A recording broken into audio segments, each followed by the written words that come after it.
அனைவருக்கும் வணக்கம். நாட்டுக்கோழி வளர்ப்பு இதில் 2 முறை பின்பற்றப்படுகிறது. ஒன்று புறக்கடை கோழி வளர்ப்பு முறை. இது கிராமப்பகுதியில் காலங்காலமாக தொன்றுதொட்டு கோழி வளர்ப்பு முறையில் இது ஒரு பழமையான முறை. அடுத்தது பண்ணை முறை கோழி வளர்ப்பு.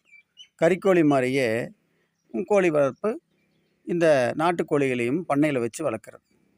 முதல்ல இந்த புறக்கடை கோழி வளர்ப்பு கிராமப்பகுதியில் ஒரு குறிப்பிட்ட அளவு நிலத்தில் வேலி அமைச்சு சுற்றியும் அதுக்குள்ளே இந்த கோழிகளை நம்ம தாய்க்கோழி மூலமாக குஞ்சு முட்டை வச்சு அது உற்பத்தி செய்து குஞ்சுகளை விற்பனை செய்யலாம், இல்லை முட்டைகளை விற்பனை செய்கிறது. இந்த இது வழக்கமான ஒரு பழமையான தொழில். இதற்கு தீவனங்களை நாமளே தயார் செஞ்சுக்கலாம். தானியங்கள், சோளம் இந்த மாதிரி. அடுத்து இந்த அசோலா அப்படிங்கிற பசுமை தீவனம்